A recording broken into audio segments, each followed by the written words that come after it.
من يهده الله فلا مضل له ومن يضلل فلا هادي له وأشهد أن لا إله إلا الله وحده لا شريك له وأشهد أن محمدا عبده ورسوله اللهم صل على محمد وعلى آله وصحبه ومن اهتدى بهديه واستنى بسنته إلى يوم الدين أما بعد. Para hadirin, bapak-bapak dan ikhwah dan anak-anakku sekalian, hafizakumullahu ta'ala jami'an.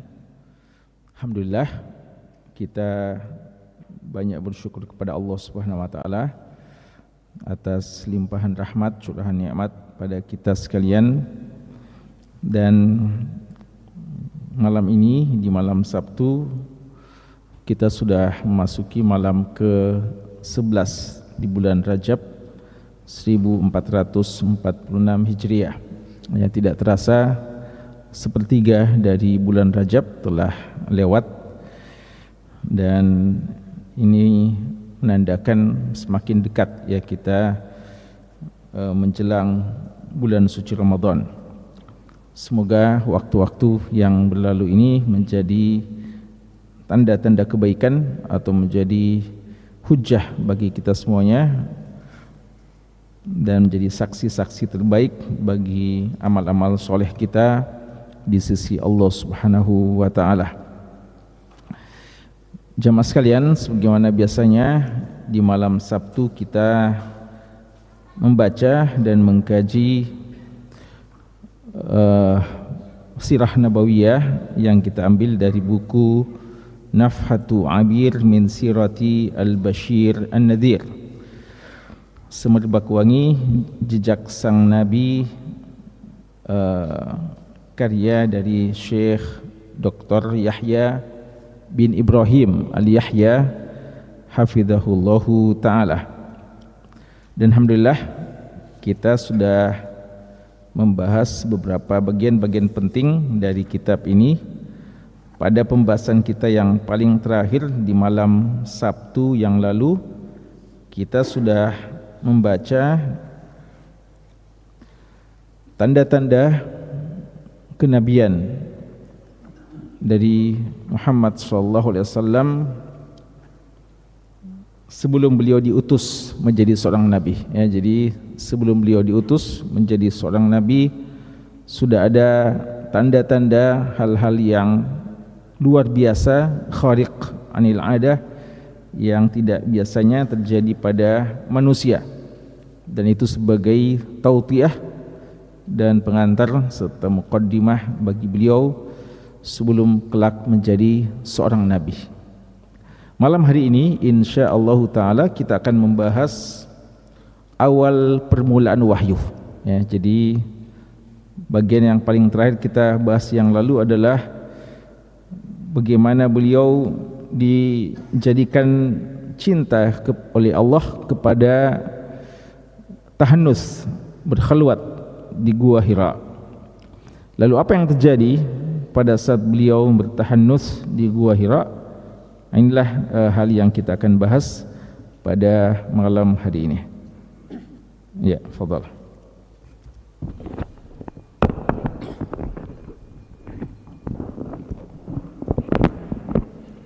Bismillahirrahmanirrahim. Alhamdulillah wahdahu wassalatu wassalamu ala man la nabiyya ba'dahu wa ala alihi wa sahabatihi wattabi'ina lahum bi ihsanin ila yaumiddin. Kitab Nafhatu Abirin min siratil Bashirin Nadhiri sallallahu alaihi wasallam li fadilati Syekh Dr. Yahya bin Ibrahim Al-Yahya hafizahullahu ta'ala. Qala hafizahullahu ta'ala al-wahyu wa tablighu ar-risalati. لم يكن النبي صلى الله عليه وسلم يرجو بتعبده وتحنثه أن يبعث نبيا كما قال الله سبحانه وتعالى وما كنت ترجو أن يلقى إليك الكتاب إلا رحمة من ربك فلا تكونن ظهيرا للكافرين وقال الله تعالى وكذلك أوحينا إليك روحا من أمرنا ما كنت تدري ما الكتاب ولا الإيمان ولكن جعلناه نورا نهدي به من نشاء من عبادنا وإنك لتهدي إلى صراط مستقيم.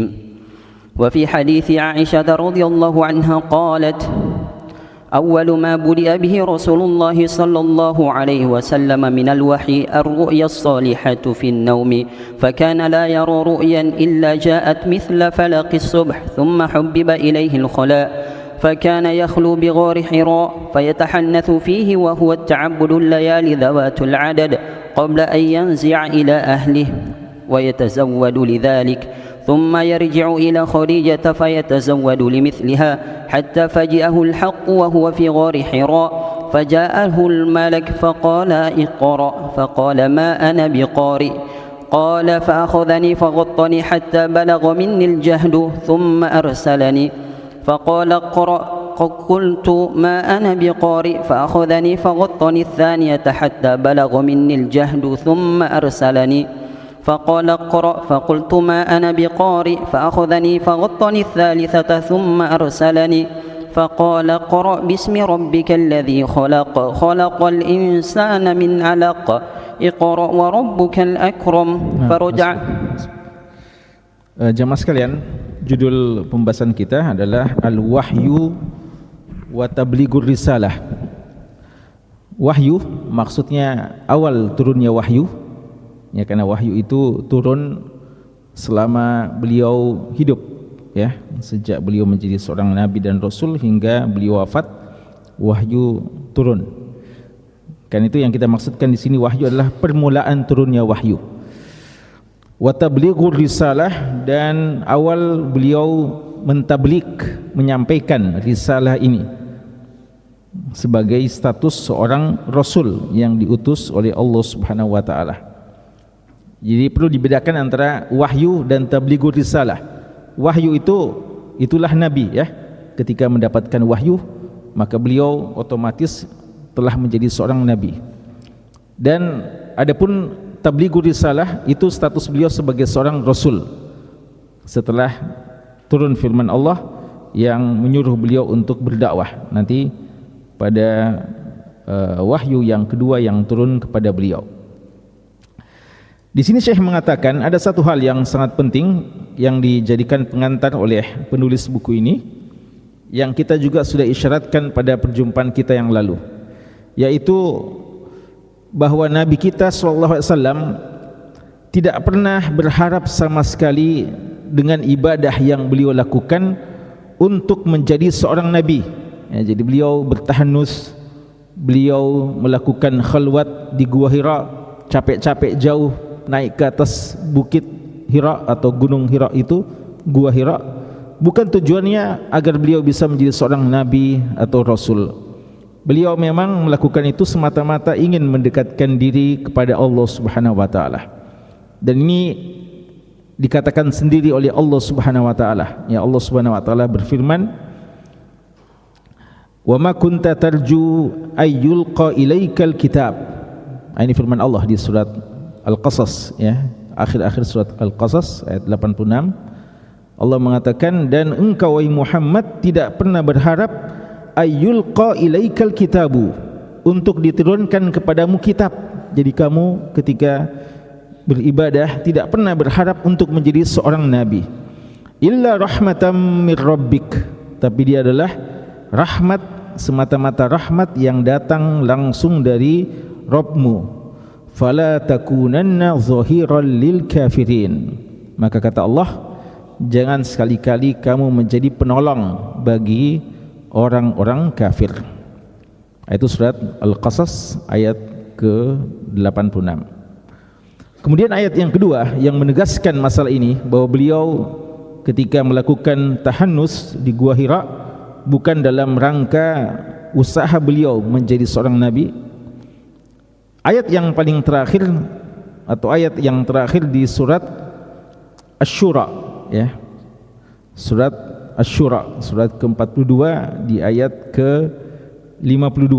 Allah mengatakan, "Wa kadzalika auhayna ilaika ruham min amrina."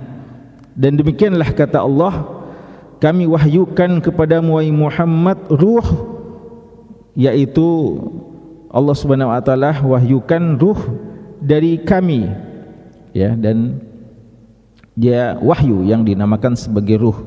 Ma kunta tadri mal kitab, sebelumnya, sebelum turun wahyu ini kamu tidak tahu sama sekali yang dinamakan dengan kitab. Tidak pernah ada terbayang sama sekali ada yang dinamakan kitab akan turun kepada beliau. Tidak pernah ada dalam tasawur beliau, tidak pernah ada dalam bayangan beliau sama sekali beliau akan diturunkan kepadanya Alkitab. Ma kunta tadri mal kitab, kamu tidak tahu sama sekali kitab. Apatah lagi memang beliau waktu itu adalah buta huruf, tidak pernah terbayang beliau akan diturunkan kitab yang mesti beliau baca atau beliau bacakan kepada umat. Ma kunta tadri mal kitabu walal iman, dan kamu juga belum tahu persoalan iman. Walakin ja'alnahu nura, tapi kata Allah, kami jadikan wahyu itu sebagai cahaya. Nahdi bihi man nasya min ibadina, yang dengannya kami, kata Allah, memberikan hidayah dengan wahyu tersebut siapa yang kami kehendaki dari hamba-hamba kami.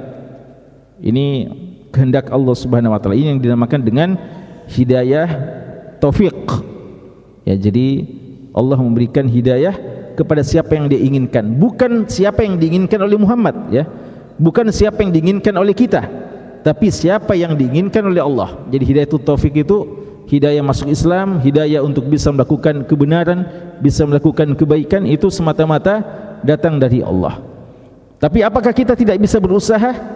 Kita bisa berusaha. Allah katakan selanjutnya, wa innaka latahdi ila siratim mustaqim, dan engkau wahai Muhammad memberikan hidayah kepada mereka menuju jalan yang lurus. Hidayah apa ini? Hidayah itu irsyad wa dalalah, hidayah petunjuk. Jadi tugas beliau sebagai seorang nabi dan tugas kita sebagai pengikut beliau yang mengajak manusia ke dalam kebaikan, kita juga bagi-bagi hidayah. Apa maksudnya bagi hidayah? Kita ajarkan petunjuk nabi, ini yang bagus, ini yang tidak bagus, ini yang kita diperintahkan, ini yang kita dilarang, ini hukumnya wajib, ini hukumnya haram umpamanya. Ini semua adalah yang kita sebarkan ini dari wahyu, upaya kita untuk memberikan hidayah itu irsyad, artinya hidayah petunjuk kepada kebaikan, kebenaran. Tapi apakah mereka akan menerima dakwah kita? Apakah mereka akan respons dengan positif atau tidak? Itu kita tidak mampu untuk memaksakan mereka. Sampai Nabi kita juga tidak bisa memberikan hidayah taufik kepada seorang pamannya yang menjadi pendukung dakwah beliau yang paling utama, Abu Talib. Ya, di sini Allah Subhanahu wa taala syahid dari ayat ini adalah ketika Allah mengatakan engkau ya Muhammad tidak tahu sama sekali apa yang dinamakan kitab. Berarti beliau memang tidak pernah membayangkan dan tidak pernah meniatkan bahwa beliau melakukan ta'abud itu untuk mendapatkan wahyu. Lalu Syekh menyebutkan kepada kita kisah yang berasal dari hadis yang disebutkan oleh Imam Bukhari dan lainnya tentang awal permulaan wahyu. Dan ini hadis yang disebutkan Imam Bukhari di kitab paling pertama dalam Sahih Bukharinya, kitab permulaan wahyu. Tapi sebelum beliau sebutkan hadis ini, hadis permulaan wahyu, ada satu hadis yang beliau sebutkan yang sebenarnya kelihatannya tidak terlalu berhubungan dengan permulaan wahyu, tapi beliau sebutkan sebagai awal dari hadis dalam kitab beliau. Hadis apa itu? Innamal a'mal binniyat, ya, hadis innamal a'mal binniyat beliau sebutkan dalam kitab tentang permulaan wahyu, dan tidak ada tentang wahyu di situ secara eksplisit, ya, tapi begitulah, ya, beliau sebagaimana banyak ulama-ulama yang lain memandang hadis innamal a'mal binniyat adalah hadis yang paling pantas dijadikan hadis yang pertama dalam setiap kitab yang ditulis, ya.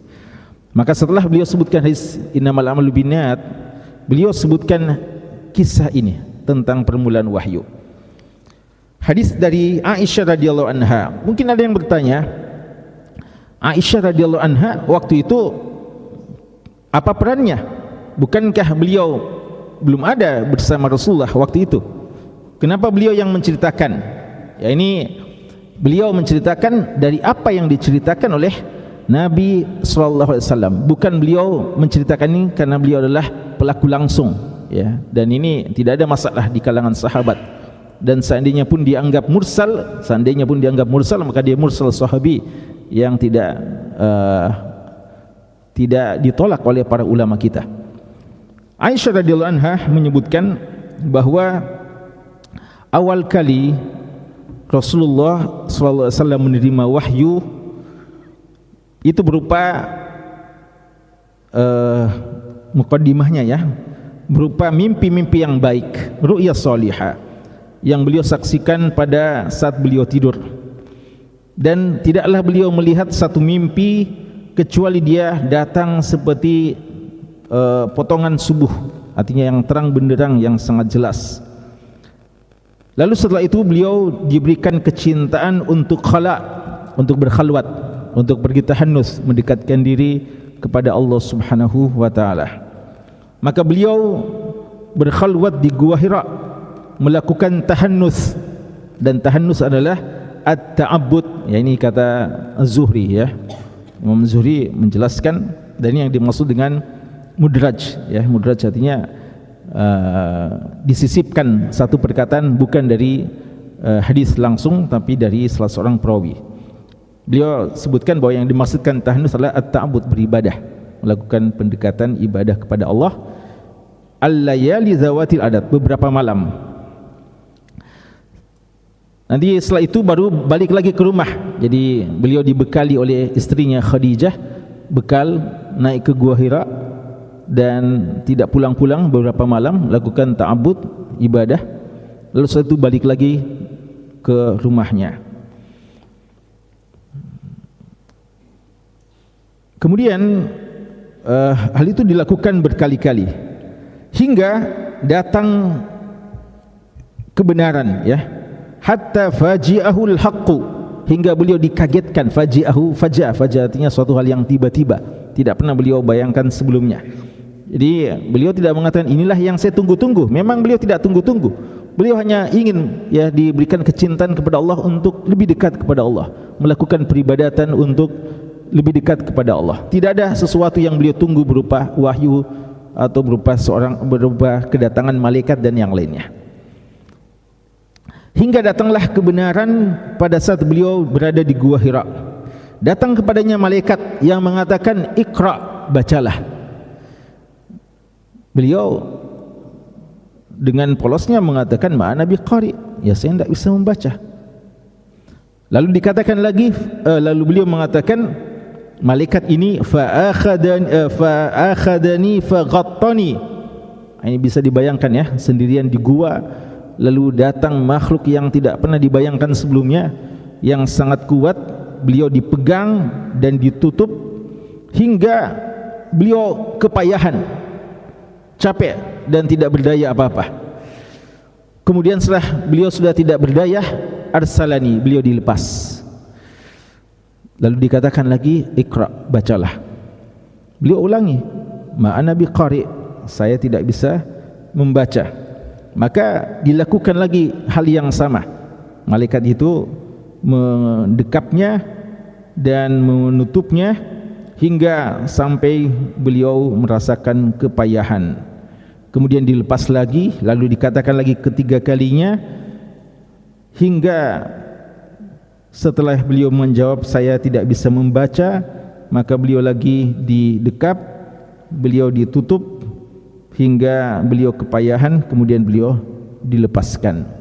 Lalu disitulah dibacakan kepadanya firman Allah Subhanahu wa taala, ayat-ayat yang pertama kali turun dalam surat Al-Alaq, ya, surat ke-96. Iqra bismi rabbikal ladzi khalaq, bacalah dengan menyebutkan nama Rabbmu yang menciptakan. Khalaqal insana min 'alaq, yaitu yang menciptakan manusia dari segumpal darah. Iqra wa rabbukal akram, bacalah dan Rabbmulah yang maha mulia. Ya, ini dimulai dengan ayat-ayat tentang rububiyah Allah Subhanahu wa taala yang memang sudah diyakini sebelumnya oleh kaum jahiliyah waktu itu. Maka setelah itu pulanglah beliau. Ya, tafadhal.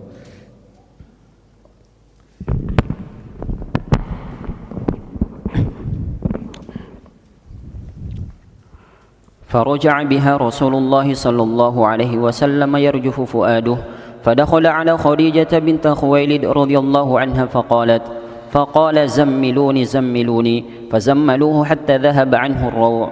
فقال لخديجة وأخبرها الخبر: لقد خشيت على نفسي. فقالت خديجة: كلا والله ما يخزيك الله أبدا، إنك لتصل الرحم وتحمل الكل وتكسب المعدوم وتقري الضيف وتعين على نوائب الحق.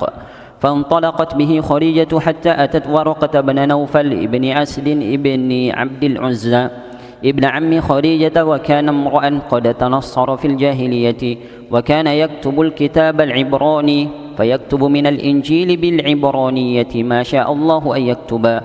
وكان شيخ كبير قد عمي، فقالت له خديجة: يا ابن عمي اسمع من ابن أخيك. فقال له ورقة: يا ابن أخي ماذا ترى؟ فأخبره رسول الله صلى الله عليه وسلم خبر ما رأى. فقال له ورقة: هذا الناموس الذي نزل الله على موسى، يا ليتني فيها جذع، ليتني أكون حيا إذ يخرجك قومك.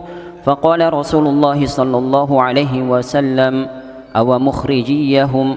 قال: نعم، لم يأت رجل قط بمثل ما جئت به إلا عودي، وإن يدركني يومك أنصرك نصرا مؤزرا. ثم لم ينشب ورقة أن توفي وفتر الوحي.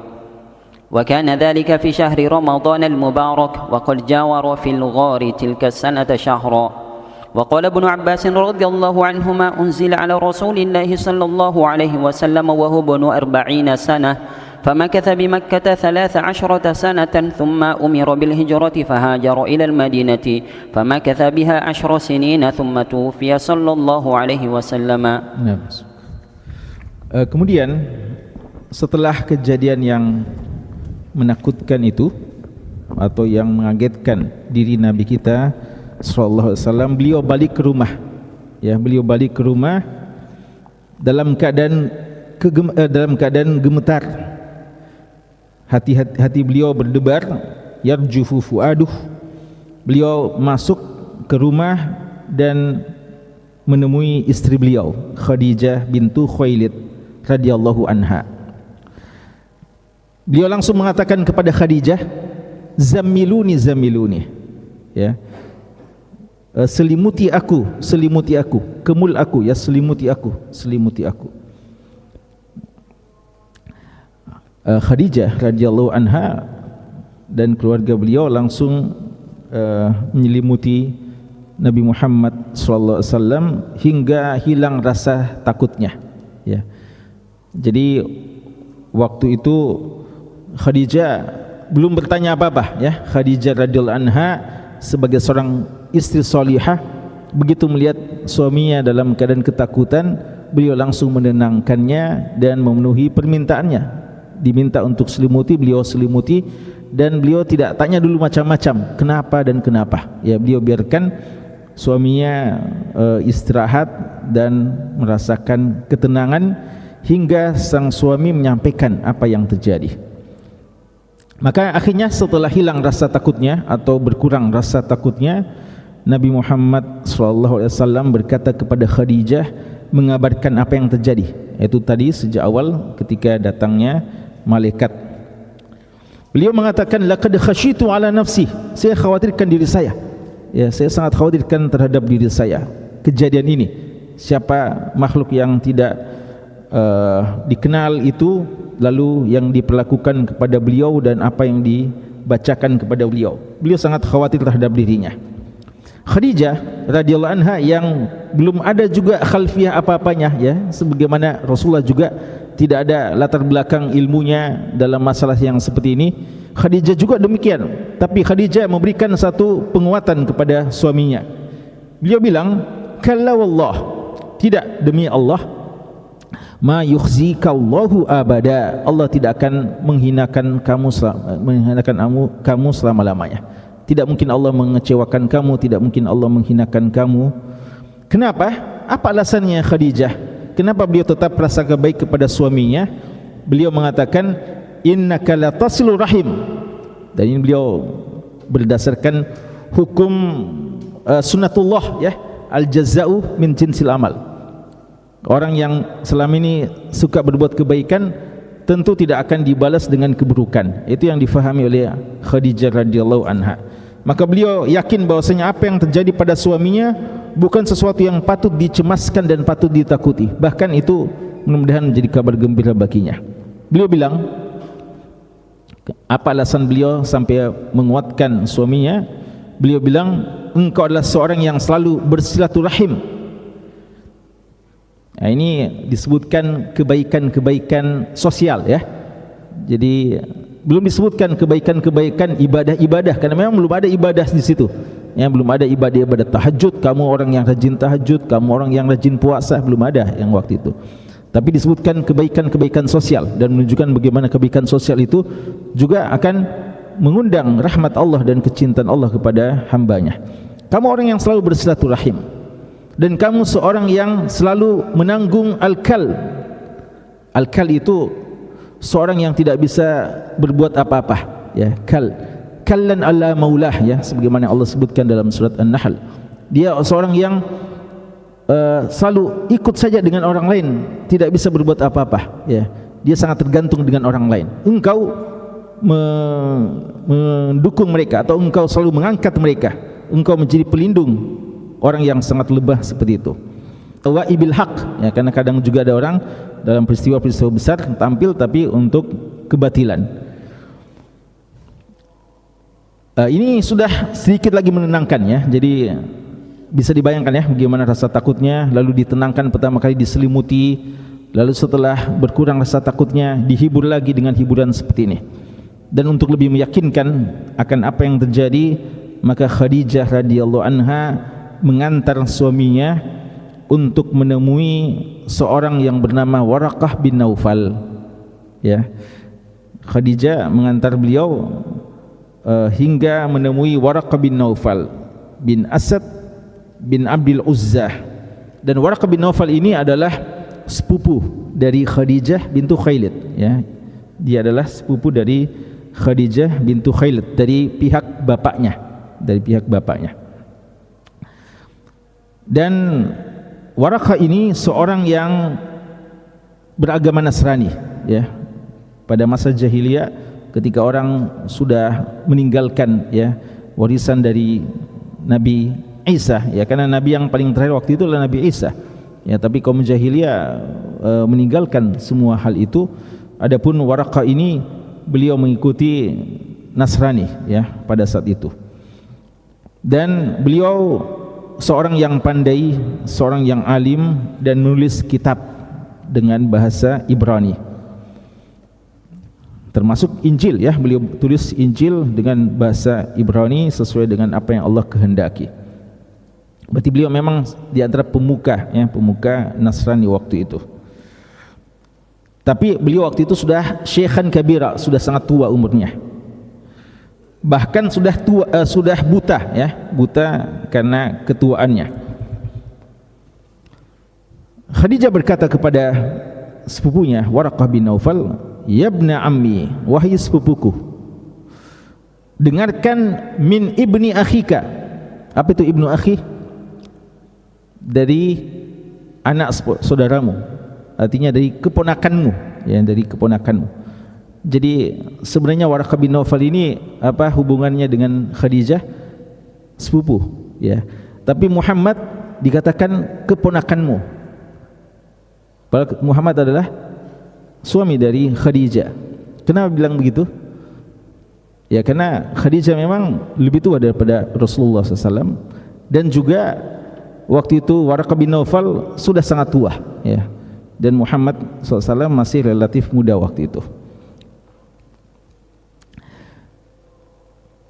Dikatakan faqala lahu Waraqah bin Naufal, "Ya ibna akhi, madza tara?" Apa yang kamu saksikan? Lalu Nabi Muhammad menceritakan kejadian yang terjadi, apa yang beliau saksikan pada saat berada di Gua Hira. Apa tanggapan dari Waraqah? beliau langsung mengatakan setelah mendengarkan tuturan dari Nabi, beliau mengatakan langsung berkesimpulan, hadan namus, itu namus. Apa itu namus? Yang dimaksudkan adalah Jibril. Namus adalah seorang yang mengetahui hal-hal yang sifatnya rahasia, tapi yang baik-baik. Kalau rahasia yang tidak baik itu yang mata-mata namanya apa? Jasus. Ya, ini perbedaan antara jasus dan namus. Ya. Kalau jasus itu mata-mata, ya, yang suka cari-cari hal yang tidak baik dan memang mau membahayakan kita. Kalau namus mengetahui hal yang rahasia, kayak mata-mata juga tapi untuk kebaikan, ya, tanda kutip. Mata-mata untuk kebaikan. Ini namus yang telah turun juga, yang Allah telah turunkan kepada Nabi Musa alaihi salam. Apa kata Waraqah selanjutnya? Beliau mengatakan, ya laitani fiha jazaan, seandainya saya ini masih kuat, masih muda. Nah, ini semangat beliau, ya, sudah sangat tua beliau, sudah buta lagi, tapi semangat untuk tetap berjuang, untuk menjadi pendukung dan pembela orang-orang yang menyuarakan kebenaran. Beliau bilang, ya laitani, aduhai, ya seandainya saya masih muda, laitani akunu hayya id yukhrijuka qaumuk, dan seandainya saya masih bisa mendapatkan kamu pada saat dikeluarkan, diusir oleh kaummu dari negerimu, saya masih hidup. Seandainya saya masih hidup dalam keadaan pada saat kamu akan diusir oleh kaum.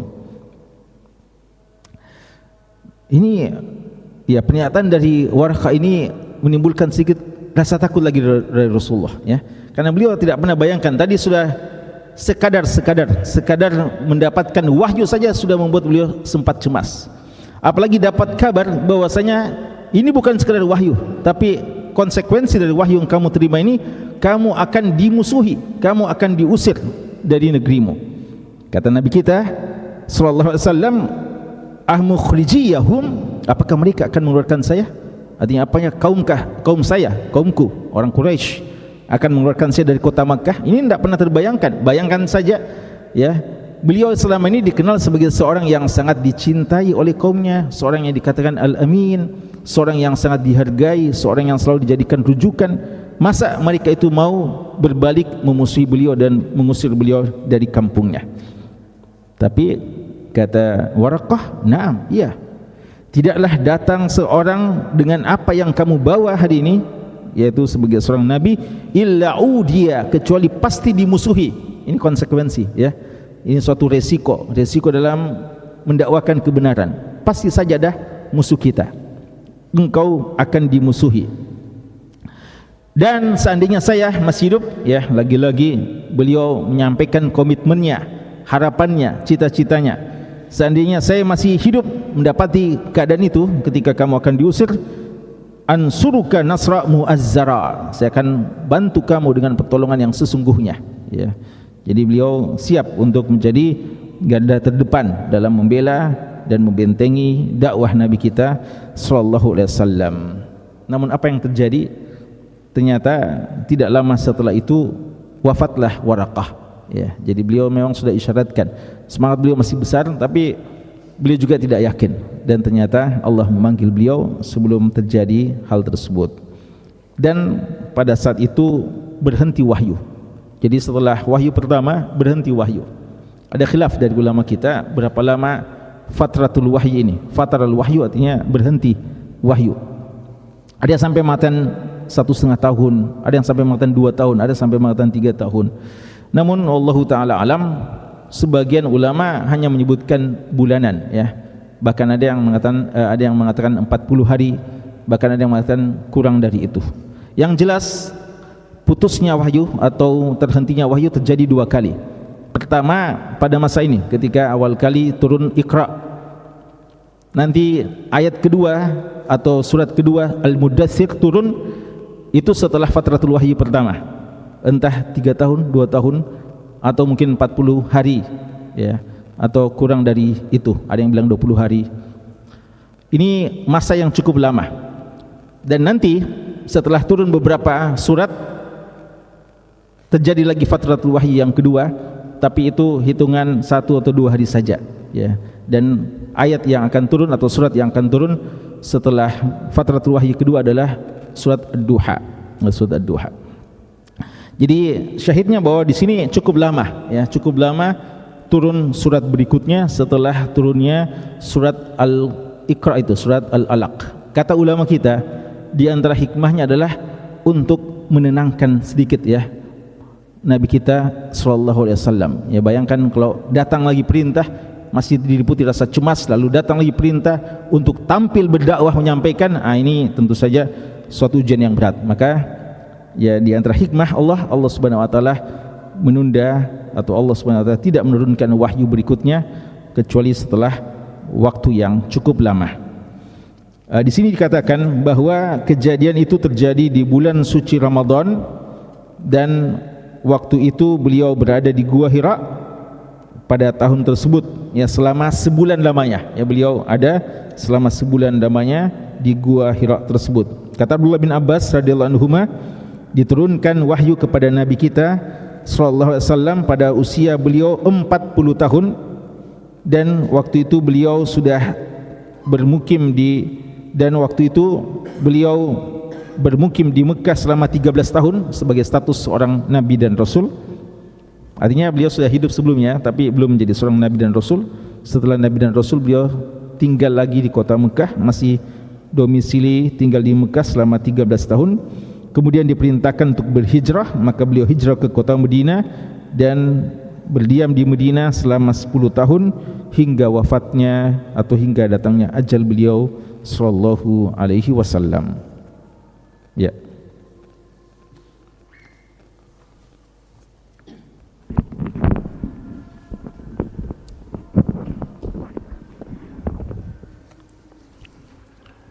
وقد كان رسول الله صلى الله عليه وسلم يعالج من التنزيل شدة إذا نزل عليه الوحي كرب لذلك وتربد وجهه وغمض عينيه، وكان يأتيه في اليوم الشاتي فيتصفد جبينه عرقا.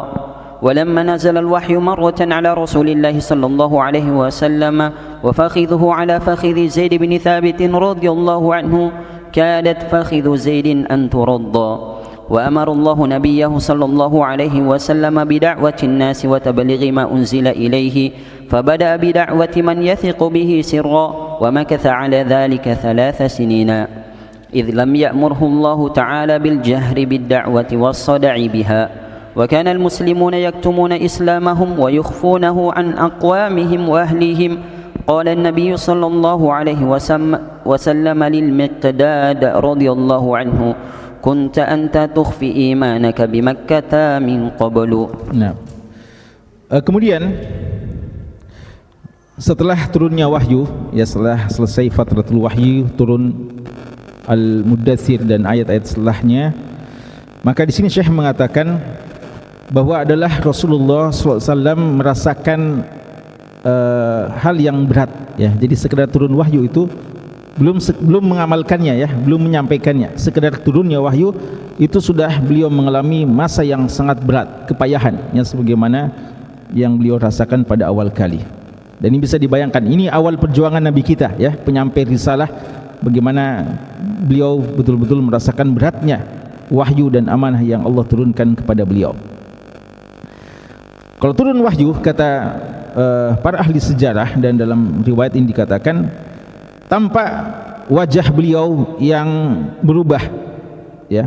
Jadi beliau merasakan suatu semacam ujian yang sangat berat, wajah beliau berubah, beliau menutup matanya dan seakan-akan beliau datang dan kadang wahyu turun dalam keadaan musim yang dingin ya, musim dingin, syita.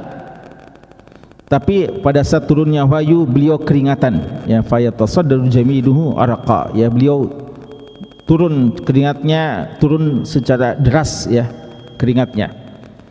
Dan pada satu hari turun wahyu kepada Nabi kita sallallahu alaihi wasallam, dan waktu itu paha beliau berada di atas paha Zaid bin Thabit radhiyallahu anhu, dan dikatakan hampir saja patah ya paha dari Zaid bin Thabit karena beratnya itu wahyu ketika turun. Dan ini maksud firman Allah, inna sanulqi alika qawlan thaqila, yang kami akan turunkan kepadamu kalimat yang berat.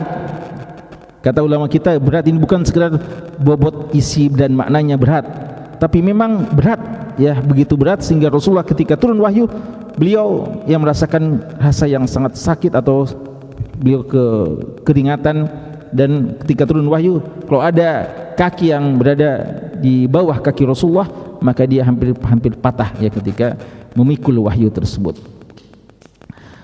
Lalu Allah memerintahkan kepada nabinya untuk berdakwah, ya, dengan turunnya firman Allah di surat Al-Muddatsir, untuk berdakwah dan menyampaikan risalah, dan beliau memulai dakwahnya kepada orang yang beliau yakini, teman-teman dekat dan keluarga yang terdekat yang beliau yakin bisa menerima dakwahnya.